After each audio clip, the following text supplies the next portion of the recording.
Hoje eu e meu grupo vamos apresentar sobre a Revolução Russa. Se você prestar atenção até o final da nossa apresentação, você vai aprender sobre a Revolução Russa ou você vai virar comunista. Primeiro, nós iremos falar do contexto em que a população da Rússia vivia naquela época.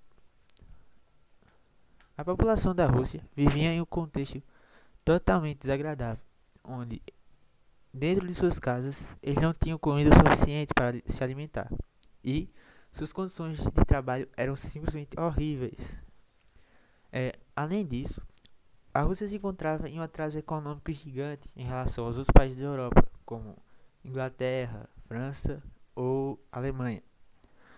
Além disso, a França perdeu a Guerra Russo-Japonesa em 1905, causando assim revolta no povo. Com tudo isso, ainda ocorreu o Domingo Sangrento, onde as pessoas estavam revoltadas, eh, protestando em frente ao palácio do Nicolau II, czar da época, onde pessoas foram mortas a mando desse czar. A situação piorou ainda mais quando o czar decidiu entrar na Primeira Guerra Mundial. A Rússia, que já estava devastada economicamente, após isso, a sua situação ficou insustentável. Diversas lojas começaram a ser saqueadas pela população. Os movimentos grevistas foram articulados e uma onda de protestos contra o governo czarista tomava as ruas da capital Petrogrado.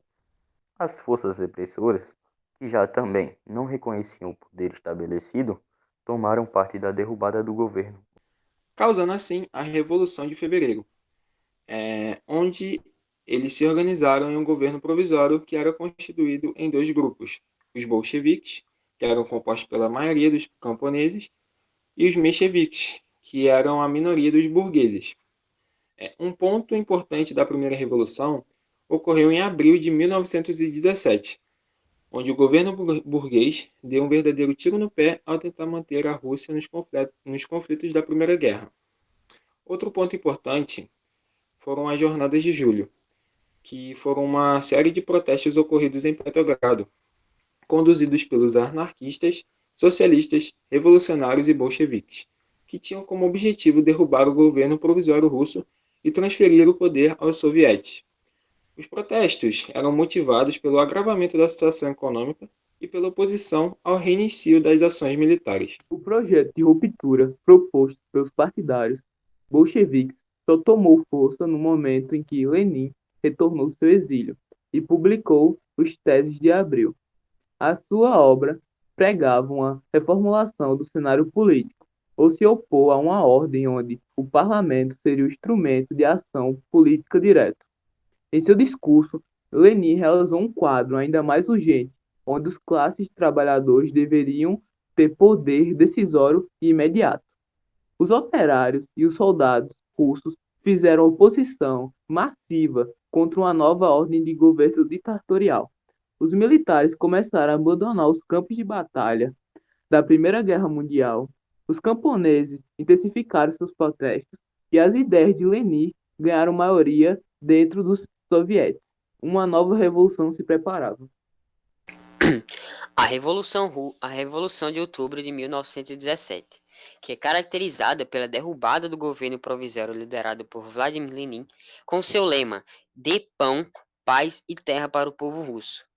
Como consequência, eles fecharam a Assembleia Constituinte, tirando a Rússia da Primeira Guerra Mundial. Houve também a coletivização do campo com seus operadores, que foram criadas medidas sociais para conter a miséria, tirando a Rússia, melhorando a economia da Rússia. E em 1921, Lenin lança a NEP, Nova Política Econômica, permitindo a criação de pequenas propriedades privadas e a entrada de investimentos estrangeiros.